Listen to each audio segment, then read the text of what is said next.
So I was watching the X Zone TV channel last night when I was abducted by aliens, and they kept repeating to me over and over again, simultv.com, simultv.com. What's simultv.com? That's what I asked them. They had it written on the side of their UFO. How do you spell that? UFO. No, I mean simultv.com. simultv.com. simultv.com. Right. simultv.com. Interesting that you were abducted by aliens in a simultv.com UFO last night. Oh, yeah? Yeah. Now that you mention it, I remember now last night I was awakened from a deep sleep. My great-grandmother was standing there. She said she'd come from the hereafter to tell me about simultv.com. She even spelled it out for me. simultv.com, sonny boy. simultv.com. simultv.com, sonny boy. Wow. Yeah. Guys, you'll never guess what my psychic guru just told me. simultv.com. Exactly. Are you guys psychic too? Of course. We all know about simultv.com. simultv.com.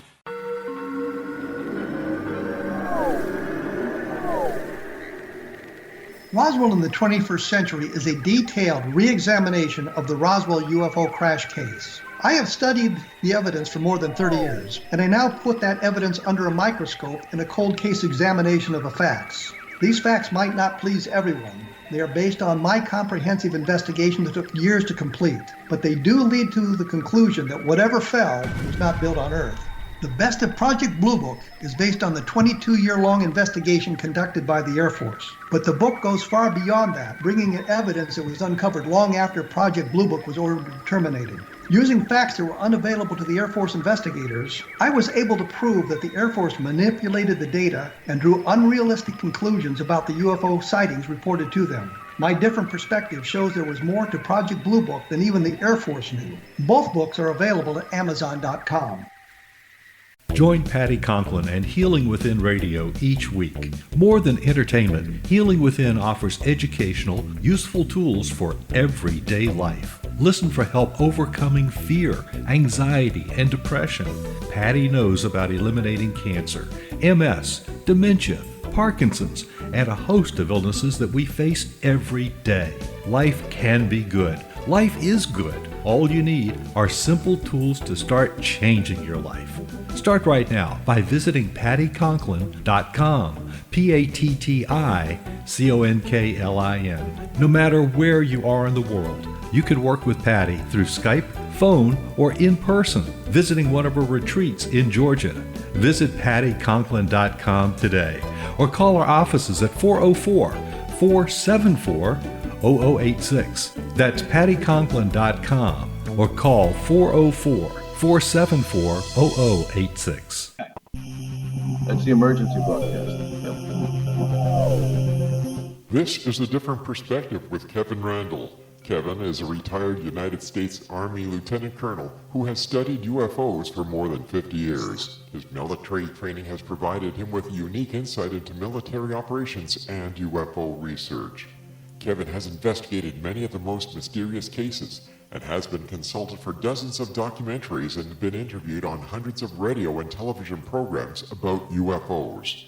Considered to be one of the leading experts on the Roswell UFO crash, Kevin has written more than 25 books about UFOs, including Roswell in the 21st Century and Encounter in the Desert, a re-examination of the Socorro UFO landing. Now here's the host of A Different Perspective, Kevin Randle.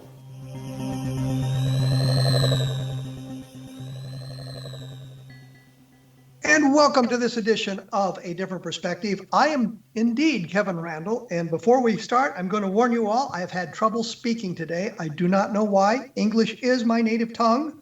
I just have trouble speaking it today for some reason.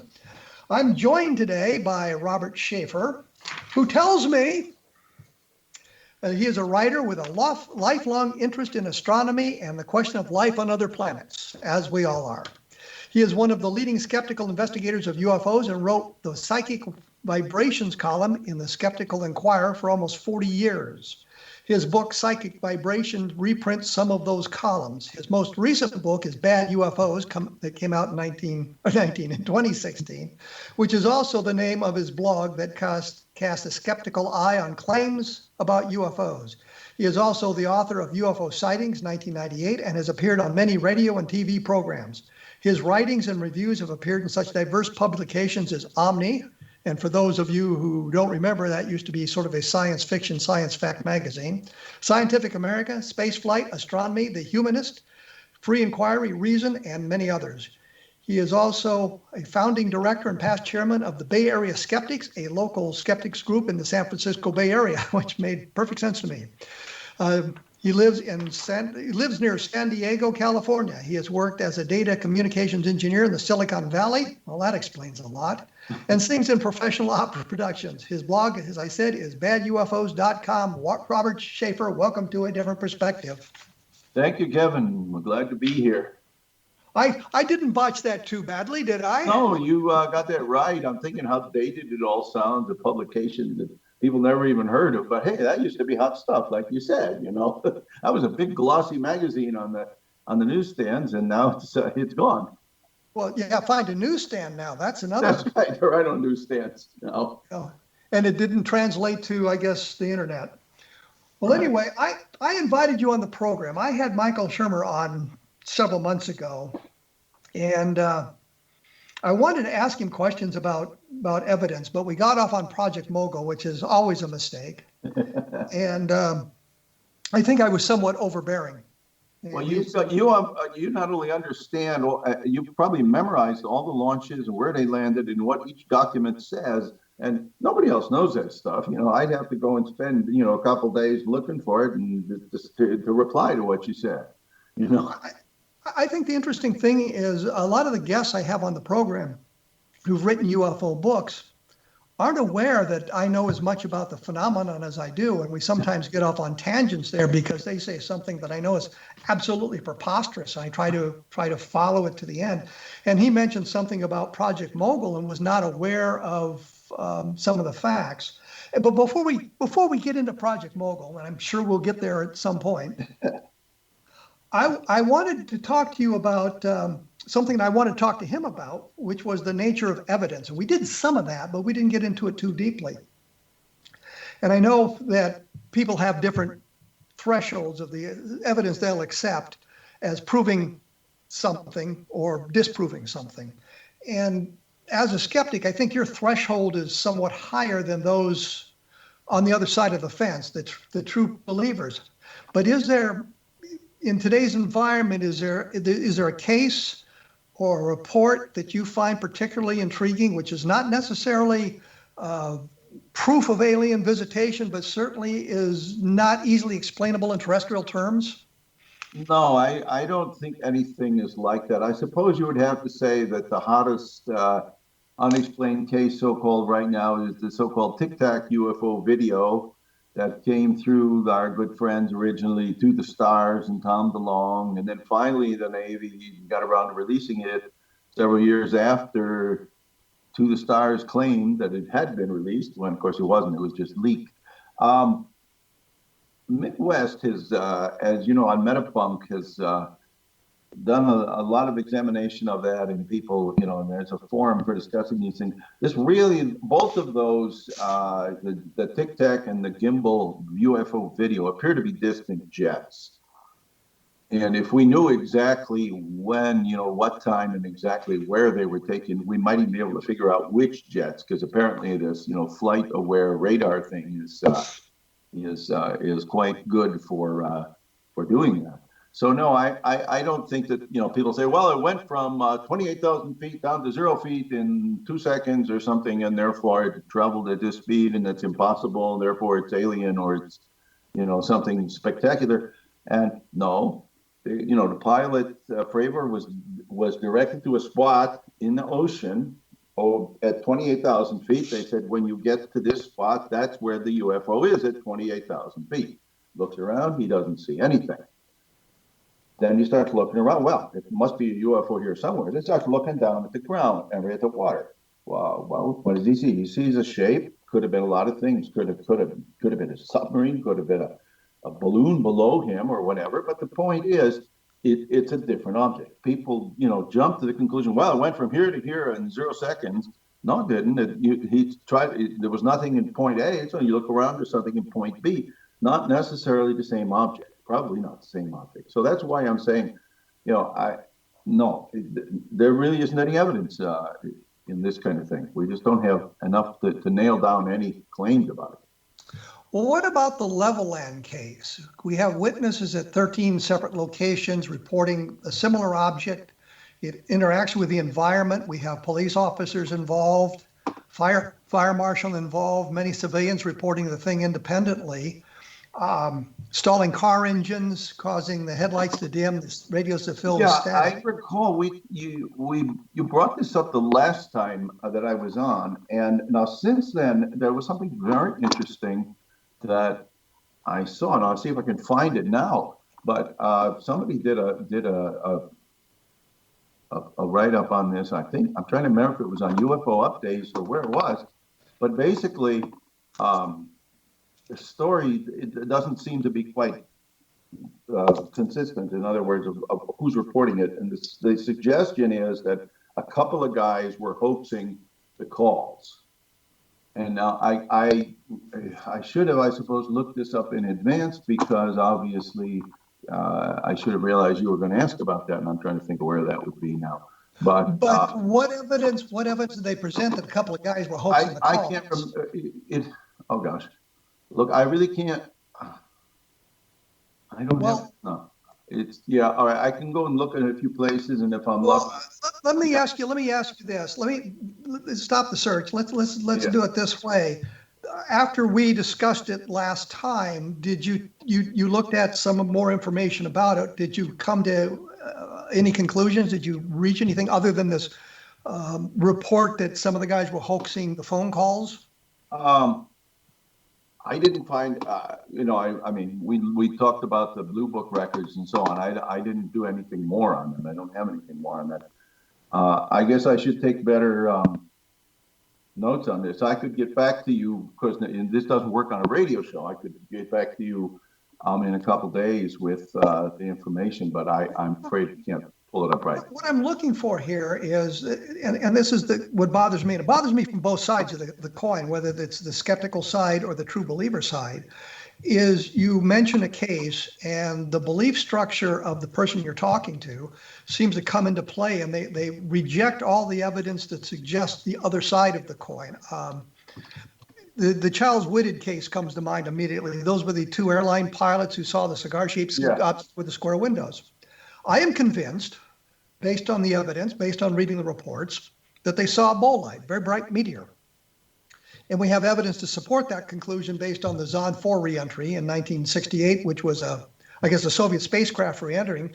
And some people described what they saw and thought it was a UFO as a cigar-shaped craft with square windows and a flame out the back. So, but some of my friends on the true believer side just reject that completely and totally. Say, well, no, these were veteran pilots. And my concern is that we get so entrenched in our point of view, and I would think on the skeptical side, you should be more open to, examining all points of view, whether it's supportive of your point of view or detracting from your point of view, where the true believers will just examine the one side. Isn't that kind of the way it should be? The skeptics should be not only skeptical of the sighting, but skeptical of the explanations if they don't fit the facts? Well, of course, but again, we're talking about Occam's razor, and if somebody says something extraordinary is happening, then we shouldn't just accept it in the same as if somebody says something ordinary is happening. Now, okay, I found a little bit here. The Iron Skeptic, this guy Sekulik or something, raises the question of whether the 4 telephone witnesses even existed or were one guy spoofing. Okay, now I don't have anything more on this right now, but as I say, you're asking me a question that takes research, and I can't do this research in the time we have available for the I just assume that everybody knows as much about these cases as I do, and probably right. Yeah, well, really not fair. Well, let's do this. We're going to have to take a quick break here. Your blog or your website is badufos.com. Your latest book from 2016 is Bad UFOs. So sort of like me and some of my names of stuff. My latest book is The Best of Project Blue Book, available now. If you want to thank those who have purchased a copy of the book, and if you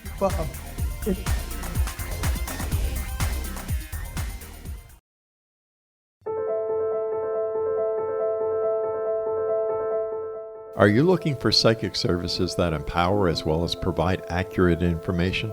Jenny is a third-generation psychic with extensive esoteric training. A practicing professional intuitive for over 30 years, her accuracy is astounding. While most psychics can read what will happen to you if you don't change directions, Jenny understands the future is subjective. While there is a river of time we all traverse, that river has many waves, eddies, currents, and tributaries from which to choose.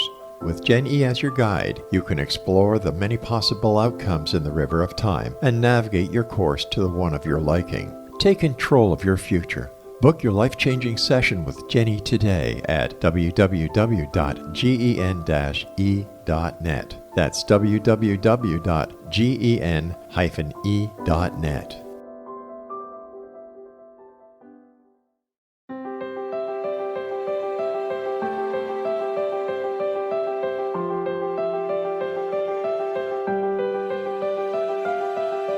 Mission Evolution is dedicated to the well-being of the planet and animals, as well as the evolution of humankind. One major factor threatening all three is increasing toxicity. Heavy metals and other environmental toxins are poisoning our bodies, deteriorating our brains, blocking our spiritual connection, and shortening our lives. Yet these poisons are extremely difficult to remove. I'm Gwilda Wiyaka, and I recently became aware of a product created from the marriage of nature and nanotechnology called Vitality. It's formulated from zoolite, whose crystalline structure binds toxins, gently carrying them out of the body. The light is only as clear as the window through which it shines. Clear your body, shine your light into the world. Visit vitalityhappens.com for a 20% discount. Enter code PATHHOME.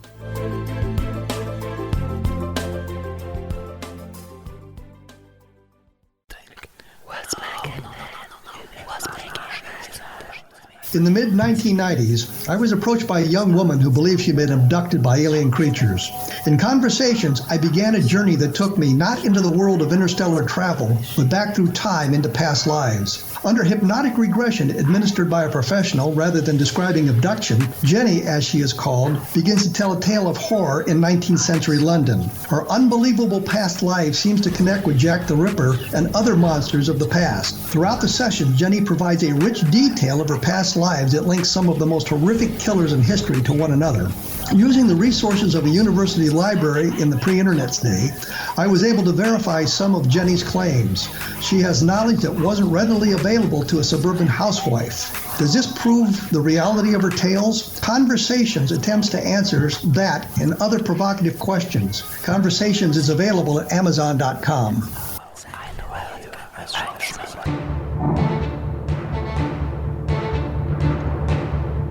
I'm here with Robert Sheaffer. We're talking bad UFOs, we're talking level land, we're talking all sorts of different things here. I want to thank those of you who've purchased a copy of the Best of Project Blue book. It's been up and down on the Amazon scale. And if you've enjoyed the book, or even if you didn't enjoy it, please write a review, because that helps get the word out. And what I tried to do in the book was provide the Blue Book documentation on the case and other information that we've learned since the case was investigated by the Blue Book officers.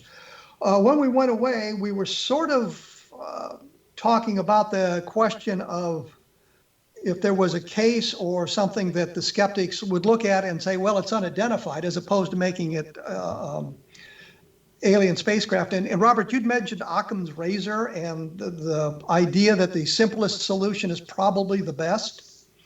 Right, or the one that, or the entities shall not be multiplied beyond necessity. In other words, if we can explain something two ways, one with what we know already and objects we know already, and the other explanation involves objects that we don't know of already, like flying saucers or aliens or secret projects flying around doing amazing things that seem physically impossible, then we take the one that does not require us to multiply essences or entities. Take the one that it consists of things we already know about. It's only when you absolutely have shown that it cannot be handled by what we know now, then you bring in, you hypothesize other entities.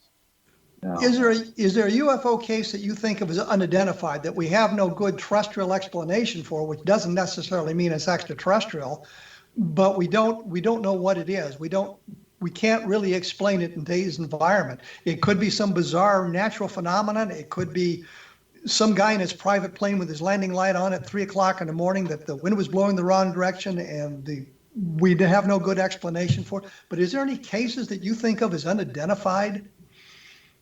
No, I mean, in the trivial sense, the Tic Tac is unidentified, but we have very good reason to think it was just a distant jet. And as I mentioned, Mick West and Metabunk, he has some images that show, like next to the Tic Tac and so on. And then here's a different photo of a distant infrared video of a distant jet. They're very similar. So, there's no reason to assume that there's something, unknown or metaphysical going on with that. So no, the answer is no. I don't know of any such case, and I'm sure if there were such a case, we would have all heard about it. Well, I would say on the Tic Tac case, and I'm always a little bit worried about gathering the data digitally, as opposed to other ways of collecting data.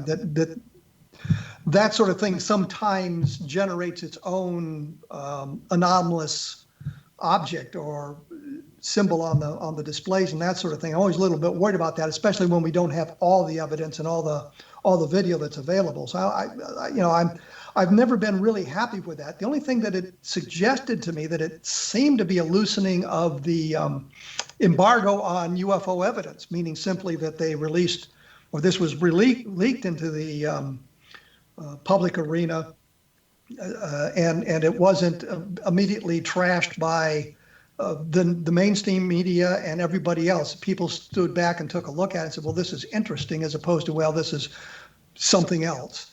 But I think there's some good cases that deserve a scrutiny beyond what's been done. That I see cases that I think of as unknown, but I don't necessarily believe they're extraterrestrial, and that's kind of what I say about the Roswell case in today's environment. Yeah, I lean toward the extraterrestrial. I freely admit it that I'm kind of predisposed to that.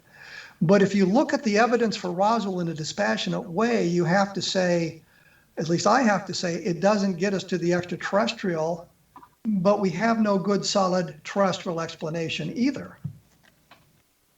Well, and we went over some of this Project Mogul stuff before, and I think we both realized that the documents that describe when the flights were launched are somewhat contradictory and open to interpretation. Because as I recall, you found one source that said one thing and another source said another thing about this flight in question. I mean, we're getting down into the nits and the nitty gritty of, somebody, well, maybe you carry this incredible amount of detail in your head. I think other people don't. But give me, a little bit of time, and we can dig this up. But the point is simply that, I don't see that the mogul can be completely ruled out here. And given that that's far more likely than something else. I mean, what Annie Jacobson said in her the book about Area 51, that it was a conspiracy between Stalin and Mengele, deformed children, and they must have built something that looked like a saucer, and it crashed there. And the most amazing thing of all was this was done just 10 days after Kenneth Arnold, in the first sightings. And so this whole thing would have to have been put together in 10 days by Stalin and Mengele, which is great. The whole thing is crazy. But, I'm certainly not going to believe that either. But this leads me to my other question. We have documentation that suggests flight number 4, which was the mogul flight that supposedly was responsible for the debris. And I go to that explanation for the listeners who may not be as familiar with this as you and I, that it did not fly. There's no documentation it flew. It was said that it was canceled. And you suggest, well, there's interpretations of the documentation. But so there was another entry that talked about it being released. But the question is this: we have documentation that suggests there's no crash recovered debris, and you accept those documents as authentic right off the bat. And so the question becomes, do you look at them from a skeptical light? Take, for example, the letter written by Nathan Twining, actually probably written by Howard McCoy for Twining's signature, on September, I think it's September 23rd, 1947, that begins with, the phenomena is something real and not fictitious or illusionary. And in the text of that letter, he says the lack of crash recovered debris. Right. So the skeptical community says, well, this proves that there was no crash at Roswell because Twining and Howard McCoy would be the guys who would know it. That's accepted out without question. But there are interpretations that can be made to that document that kind of negate that point of view. So now we're arguing about interpretations. You could say that, well, they wrote that to hide it from the public. What I would say here, since you mentioned that, what I would say here is they were responding to a specific set of circumstances and sightings that were given to them for analysis. And in those sets of documents that they used, there was nothing about crash recovered debris. So it's not hiding something. It's that information was not supplied to them as they were doing their interpretation, and they added nothing to that interpretation given the classification levels. So I say that document can be interpreted as not really negating Roswell. But the skeptical community accepts it sort of without question. Well, again, it's a question of Occam's razor. Which is more likely, that this document which says there was nothing recovered is authentic, or that something was recovered of an unknown nature, either extraterrestrial or something really weird from a hollow earth or time travelers or some crazy thing like that, and that these guys didn't know that this happened or were lying about it? I mean, that's a lot more implausible than to simply say what they are saying is, what they appear to be saying is exactly what they mean. I'm not phrasing my question properly. I'm sure that's the problem here. What I'm trying to say is that specific letter, there's other documents that make your point much stronger, but this particular one was based solely on the evidence that was presented to them. It's kind of like a debate, and they're working within the classification system that was there, and they could not put top secret material into something that was classified only secret. That's a whole nother kettle of fish. Yeah. All I'm saying is they were responding to a specific set of circumstances that was given to them for analysis, and in that specific set of circumstances, we know the sightings that it was drawn from. There was nothing about Roswell. Ergo, it doesn't necessarily negate the possibility of Roswell. Oh, but again, they talked about they're not talking about the absence of extraterrestrial evidence in this one particular set of cases they were given. They're talking about the general lack of any solid evidence, including more than just what the cases they were looking at, and should presumably also include Roswell, since these guys were, very high up the intelligence chain. But you're adding things to the analysis that aren't in evidence. And isn't that kind of what you were arguing against with Occam's razor? Maybe I don't understand why you say I'm adding things. I'm saying that what they wrote appears to be correct, and this is not, misinformation or anything like that. They're just telling it the way they thought it to be. Well, let me interrupt you here, because we're going to have to take a break. I wanted to mention that there are other fine programs about the paranormal on the X-Zone Broadcast Network at XZBN. So take a look at the listings at the X-Zone website, and I'm sure you're going to find something that will be of interest to you. My recent books are Roswell in the 21st Century, Encounter in the Desert about the Socorro UFO landing, which I probably should bring that up with Robert as well. And the latest is the Best of Project Blue book. Robert's latest book is Bad UFOs, and his website is www.badufos.com, and there's information there from his point of view and arguments. And many of what he posts on his website I find intriguing and completely and totally acceptable. I think it's just little fine things that we disagree on. We will be back right after this with Robert Sheaffer talking about the nature of evidence and bad UFOs. So please stick around.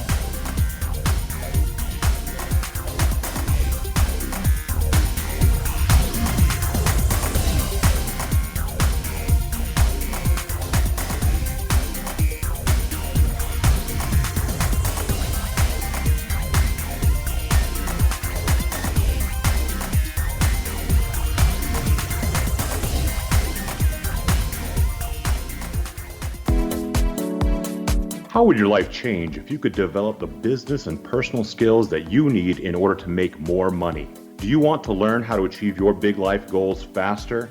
Then go to findhiddenmoney.com and get the Goal for It online course. The course teaches you how you can set and achieve your biggest goals while completely overcoming the roadblocks to your goals so that you can realize your dreams and imagine more success. Go to findhiddenmoney.com. If you are looking for a safe, zero-calorie natural option to the harmful artificial sweeteners on the market today, Just Like Sugar is what you're looking for. Just Like Sugar is a wonderful natural alternative for those health-conscious people who choose a calorie-restricted diet with a great, pure, sweet flavor that tastes just like sugar. Just Like Sugar is a great natural option for people suffering from diabetes and may be useful in restricted diet programs where standard sugars are not allowed and does not cause a laxative effect of some other sweeteners. Just Like Sugar comprises a perfect blend of chicory root fiber, natural calcium, natural vitamin C, and Just Like Sugar's sweetness comes from the natural flavors from the peel of the orange. Just Like Sugar is a natural alternative to harmful artificial sweeteners and will change the way that you believe all natural sweetener products taste. Just Like Sugar is available at your local Whole Foods markets, Wild Oats markets, Henry's, Sun Harvest, and many other fine natural food stores in the U.S., Canada, and worldwide. Audience. If you have seen a UFO, had a close encounter, seen a ghost, Bigfoot, lake monster, or a story that you would like to share or have investigated, contact me, Rob McConnell, by sending me your email to xzone@xzoneradiotv.com, or you can call toll-free 1-800-610-7035, extension 143, and on Skype, Xzone Radio TV. For more information on the Xzone Radio TV show with yours truly, Rob McConnell, visit www.xzoneradiotv.com or www.xzonetvchannel.com or simultv.com and xzbn.net. Until next we meet here in the X-Zone from our broadcast center and studios in Hamilton, Ontario, Canada, always remember, X-Zone Nation, keep your eyes to the sky and your heart in the light.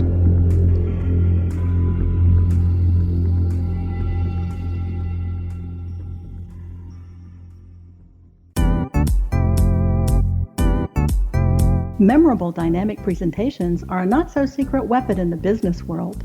Do you have a powerful message that must be shared, but you haven't found a way to deliver that message? Do you want to be known as a top public speaker who gets amazing results? Are you ready to create and deliver your powerful message? Thomas Hides can help you create and deliver your speech to get the results you desire. Visit iconquality.com.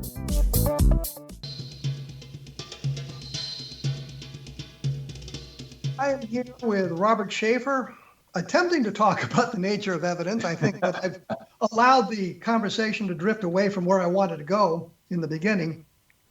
So let me ask you this question. What do you need to suggest that UFOs may be extraterrestrial? What kind of evidence would you like to see? I think it could happen very quickly and very easily if somebody's claims that we keep hearing are true. For example, we often see a UFO reportedly goes over a big city and a lot of people report it. But nowadays, everyone is carrying a cell phone everywhere. And I would think that in these cases, you would have not just one person or a few, but you would have dozens of people, hundreds of people, all photographing the same thing at pretty much the same time from pretty much the same place. So if something like that existed in terms of evidence, it would be everywhere and nobody could possibly deny it. That wouldn't prove what it was, but at least it would settle the question that something unusual is really up there as opposed to just a misidentification of an airplane or a balloon or something. And as far as, whether it's extraterrestrial, well, we keep hearing about close encounters out in the, at night or someplace like that. Well, if somebody or even a few people could just get a really good close-up video or photo of, a supposedly landed UFO so that the rest of us could see what Travis Walton or Billy Meyer or whoever who claims to see them up close could see. No, it's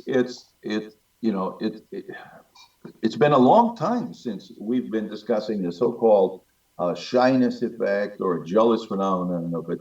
It shows itself only very suspiciously, to a few people here and there, not like objects in the real world. If a meteor goes over, everybody sees it. If a UFO goes over, well, maybe some people see it, maybe some people don't. So, it's just not, there are certain properties that objects in the real world have, and that's that they're visible. If they're visible at all, then they're visible to everybody. And that just isn't happening. We just don't have that kind of evidence. There's always something wrong with the accounts. It just leaves it just short of evidence that we would expect from a real object. Well, I would say two things. Number one, the problem with the cell phone analogy is the fact nobody's looking up; they're all looking at their damn cell phone. Well, I don't know how likely that is. But this leads to the important question, which is, you would accept that sort of evidence, meaning you don't have to have a craft and a body. You would accept this, the film evidence. You would see that multiply redundant, and not by people who came out together. Not like people who all came on a bus on an outing and they all took pictures of it and then go back in the bus. Talking about something that was anybody who was in the area saw it and photographed it. If it was multiple redundancy of reporting, then I don't question that at all. You're saying multiple independent sources. Right.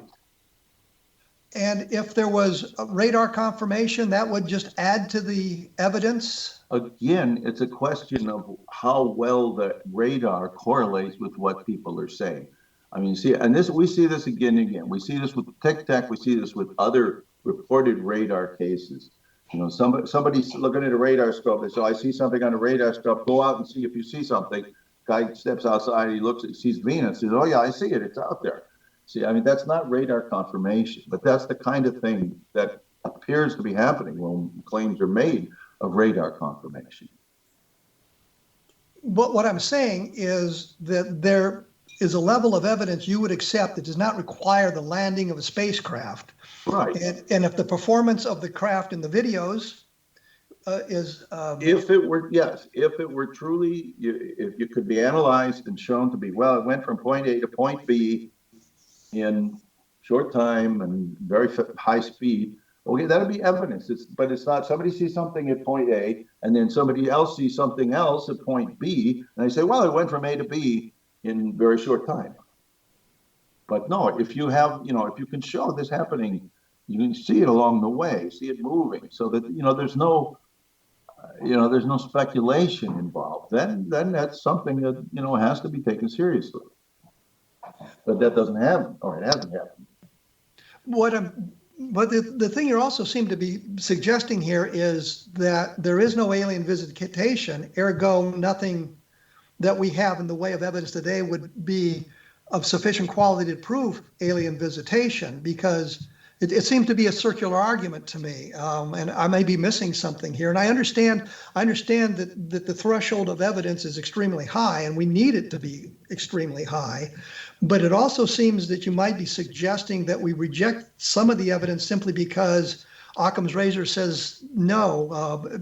A terrestrial explanation is obviously preferable to an extraterrestrial explanation, but that doesn't mean that if you've accounted for all the facts and you have no terrestrial explanation, that there must be one out there somewhere.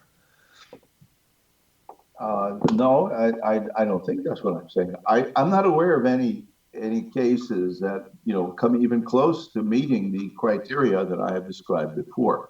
I guess maybe we need to look at something more concrete. The famous Phoenix lights, for example, which are really two separate incidents, but they always conflate them. That's how you tell a reporter who's doing a bad job or a ufologist who's doing a bad job. They talk about one of the incidents and they show a photo from the other. So, but in this case, okay, everybody, so the famous part, the second part of the Phoenix lights were flare drops from the, which is Barry Goldwater Range, the Air National Guard, Maryland Air National Guard, dropping flares, very widely seen. And this was after 10 p.m. on whichever night it was in 1997, I think, 1997. Yeah. Anyway, that we can explain. But some people, it was widely seen, it was multiply independently seen. That's not a problem. But from the extraterrestrial standpoint, where there's a problem, because we know where they came from. They were flares being dropped by the Maryland Air National Guard, who were part of this, what do they call it, project, Snowbird, I think it was. Was that it? But anyway. No, well, it really doesn't matter, because I know the Air National Guard and the National Guard actually do annual training at various bases around the country to keep themselves current. So the fact that they were there dropping flares, I think, is beyond dispute. We all agree that the famous films, the famous photographs are of the flares, and you can see them disappearing behind the Estrella Mountains in Phoenix. Right. We all agree on that. Right. But now the first part, of course, was seen widely, not quite as widely, because it wasn't probably as high in the sky. But they say, well, it was flying triangle or whatever. But it was really 5 separate aircraft, probably A-10s, flying in. They behaved exactly as an aircraft would if they were coming into Davis Mountain Air Force Base, because they were part of this, the training effort. But people, again, are trying to make a big thing out of it and say, well, these were obviously extraterrestrial craft. They were whatever, properties ascribed to them. So that's why I'm saying that these are not cases like these are the best we have. I don't think anybody would say, well, that's, it's an insignificant case of Phoenix Lights. That's one of the big, oh my God, Phoenix Lights. And yet these are explainable too. So, it's just, if that's the best you got, where's your evidence? With the triangle, the triangle seemed to have moved, I think, and I could be wrong on the direction. It seemed to have moved from near the Arizona-Nevada border down to the southeast, moving toward Tucson, Arizona. Yes, there are some people who got a good look at it, and it was not separate aircraft that they were referring to, but was in fact a triangular shaped object. Well, again, I know there were aircraft flying formation in the area at the same time.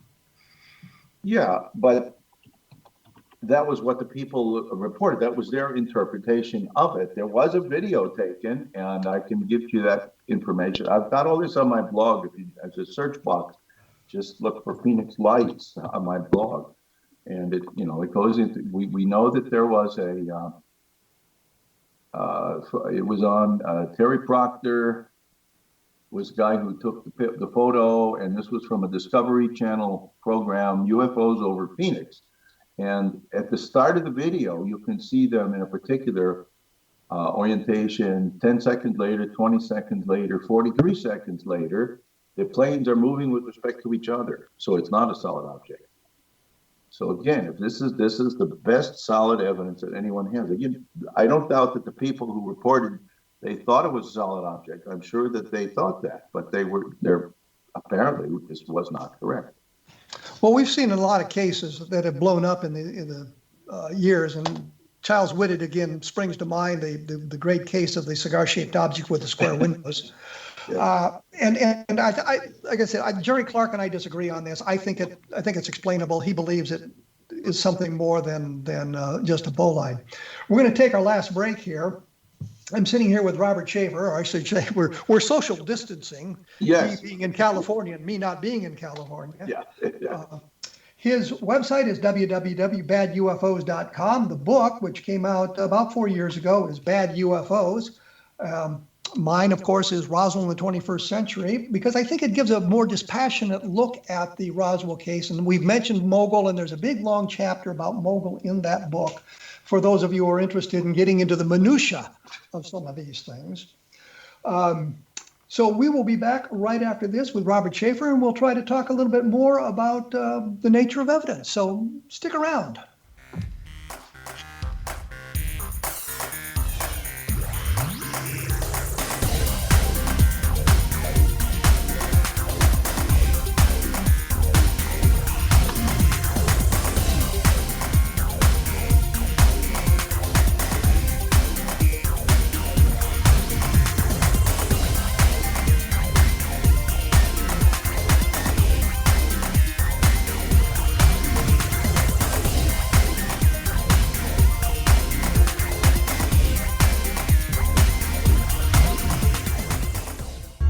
watching the X Zone TV channel last night when I was abducted by aliens, and they kept repeating to me over and over again, simultv.com, simultv.com. What's simultv.com? That's what I asked them. They had it written on the side of their UFO. How do you spell that? UFO. No, I mean simultv.com. SIMULTV.com. SIMULTV.com. Right. SIMULTV.com. Interesting that you were abducted by aliens in a simultv.com UFO last night. Oh, yeah? Yeah. Now that you mention it, I remember now last night I was awakened from a deep sleep. My great-grandmother was standing there. She said she'd come from the hereafter to tell me about simultv.com. She even spelled it out for me. SIMULTV.com, sonny boy. SIMULTV.com. SIMULTV.com, sonny boy. Wow. Yeah. Guys, you'll never guess what my psychic guru just told me. SIMULTV.com. Exactly. Are you guys psychic too? Of course. We all know about simultv.com. SIMULTV.com.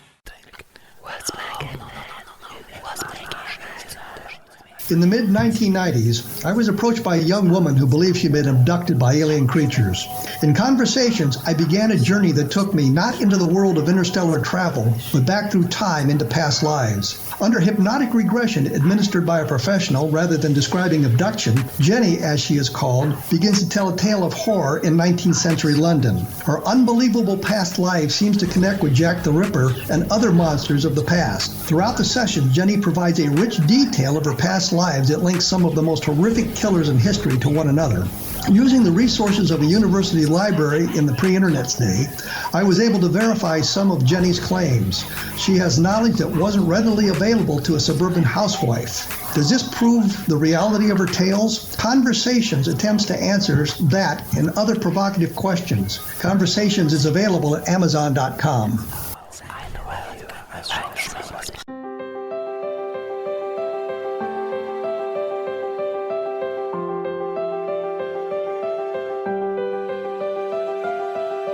Mission Evolution is dedicated to the well-being of the planet and animals, as well as the evolution of humankind.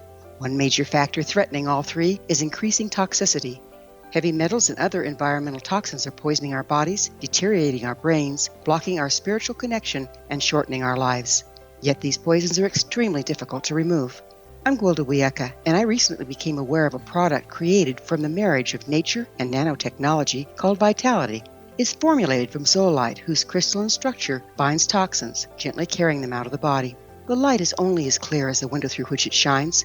Clear your body, shine your light into the world. Visit vitalityhappens.com for a 20% discount. Enter code PATHHOME.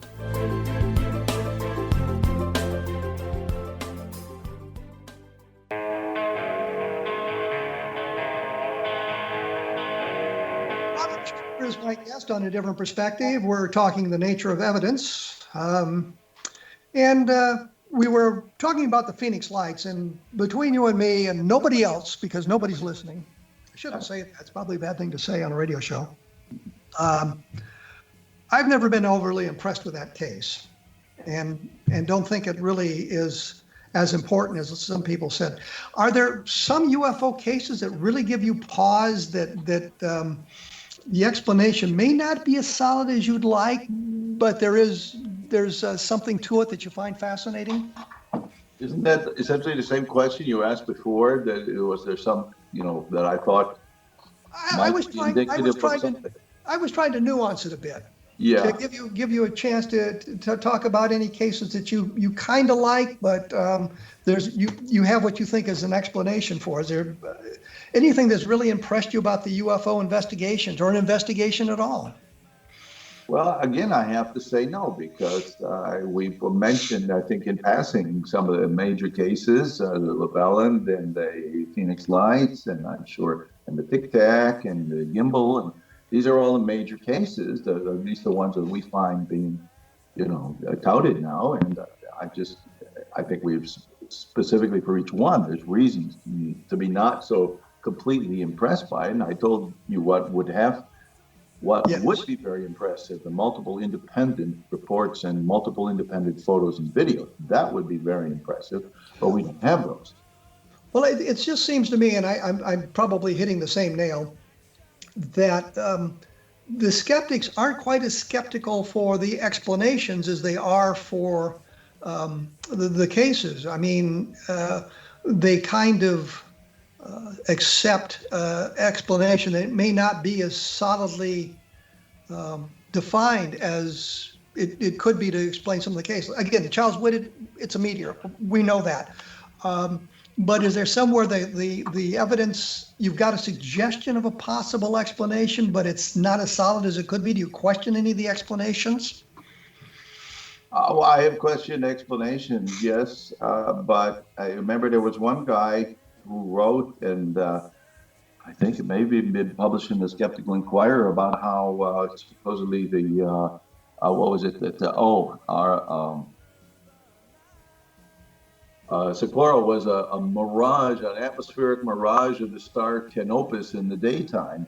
I mean, you know, that's as crazy as what Annie Jacobson said about the Roswell crash. No, it's well, since you mentioned, there are wrong explanations. Well, since you mentioned Socorro, let me ask you this: Do you buy the student hoax explanation for it? Actually, I'm going to probably agree with you on this. I have read what Regalia has written about the student hoax. I've looked at every source that I could find about this subject, pro and con. And while I think that the idea of a student hoax could be plausible, but in this case, I simply don't see how it could be done. It would require these guys to go down there in their suits and set up balloons and things like that, and then somehow disappear almost immediately within a minute or two. I just don't see any way that particular thing could have been a hoax, that it could have actually been pulled off. Well, then we kind of agree on that one. Yes. And also, let me tell you, even my own an instance of my own. Remember the Jimmy Carter UFO? So much publicity. Nobody wanted to investigate it because, hey, if you investigate it, you might answer it, and then we won't have this wonderful case. And I said it was Venus, and it's absolutely the case that he and the other people were looking directly at the position where Venus was. However, what we didn't know, what I didn't know, and what has come up only relatively recently is that there was a launch from Eglin Air Force Base of one of these barium rockets that they sent up into, space or lower, the extreme upper atmosphere. And they put out these clouds of barium gas and other gas that turns colors, and then they track it, and this tells them something about the atmosphere. And we didn't know that was the case. In fact, we didn't even know the date because Carter misremembered the date and nobody else had the date. But I was able, fortunately, to contact the Alliance Club national office. They had a record at least of the date that he went there and gave the talk, which was January 6th of 69, I think. And then somebody else took that date and looked at the launch schedule from Eglin Air Force Base and looked at that. Just a few minutes before these guys went into their meeting, we launched a rocket. And it sent this thing up there. So what probably happened was that, they saw this barium launch, of course, but from their perspective, the launch was right next to Venus in the sky. So they would see both of these. So, yeah, I mean, in a sense, it was a wrong explanation, but it was because it was something we didn't know that was even a better explanation that came along. And well, that's kind of what if you look up Jimmy Carter on there.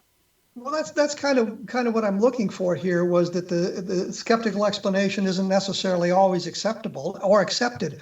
And I think, again, of Hector Quintanilla, who investigated the Socorro landing and came away saying, well, I don't know what it was. I'm going to have to label it unknown.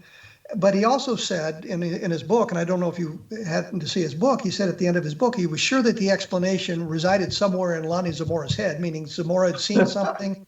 Well, he'd seen something or heard something or knew something that hadn't been communicated properly that would have provided an explanation. But Quintanilla couldn't find any experiments or secret projects going on at Alamogordo or White Sands that would account for what happened in Socorro. Right. And I thought that was quite candid of Quintanilla to say that I can't solve it. And I'm not going to just slap an explanation on it, although he did that in a number of other cases. Well, yes. Yeah, because I recall that you, when we talked about this before, were wondering whether it was all in Zamora's head. And I really don't know what to say.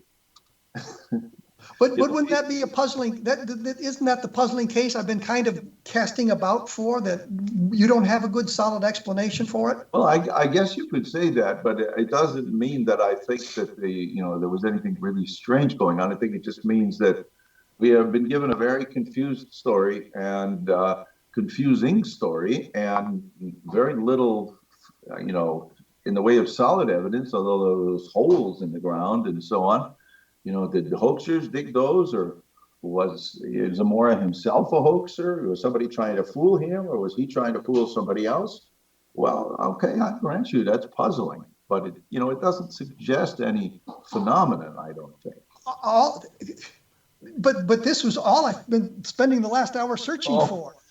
Okay, well then, it's a case where there's no solid terrestrial explanation at the moment, which doesn't mean there isn't one somewhere hiding somewhere, but it doesn't lead us directly to the extraterrestrial unless you begin to accept the idea of the beings and the way it lifted off and all that other stuff, which, by the way, is outlined in my book Encounter in the Desert, which I have to plug because that's what I do. Of course. But it seems we're kind of on the same page here for the Socorro landing. Very likely could be. Because there is at the moment, no solid terrestrial explanation for it. Right, unless you throw in psychological and or interpersonal, somebody hoaxing somebody, or Zamora hoaxing us. There's really no evidence that Zamora would have been capable of hoaxing this thing in that fashion, and the other explanations simply do not work at this point in time. And I think that's kind of, I guess, the problem with the whole UFO field. We can get to some of these cases where there's agreement between you and me, for example, I tilt toward the extraterrestrial, you obviously do not, agreeing that this is a case that I guess is the definition of unidentified. Well, I guess. I don't mean to browbeat you into acceptance. No, it's an interesting. A lot of these are very interesting human stories. The Betty and Barney Hill. I mean, entire reams have been written on this. Entire forests have been felled to print up books about Betty and Barney Hill, and yet, I mean, obviously, it's largely, the explanation is largely in the realm of psychology. Well, we can't really go into Barney and Betty Hill because we're out of time. Right. and that's unfortunate, because I think it would be an interesting thing to explore, and I'll have you back to explore Barney and Betty Hill and the abduction phenomenon. Robert, thank you so much for appearing on the program. Your website is www.badufos.com. I've been there. I visited. It's a good website. Take a look at it. Get you a different perspective on the UFO phenomenon. And I read yours too, and I find a lot of worthwhile, just interviewing people and pointing out things and analyzing things. It's very, very useful material there. Well, thank you very much. Next week, I'm going to be visiting with Don Schmidt. Somebody had written in, or I got a couple of inquiries to look at the work that Len Stringfield had done, and I should discuss it with somebody with a knowledge of Len Stringfield. And the person I could think of best would be Don Schmidt. So we'll be talking about Len Stringfield and his work in crash retrievals and that sort of thing. The book is The Best of Project Blue Book. I don't know why I can't remember the name of my book. It's available at Amazon.com. If you like the book, please write a review, because it lets people know that the book is out there and that you've enjoyed it. You have been listening to A Different Perspective on the X-Zone Broadcast Network. And keep listening to xzbn.net. Thanks for tuning in, and we'll see you in about 167 hours.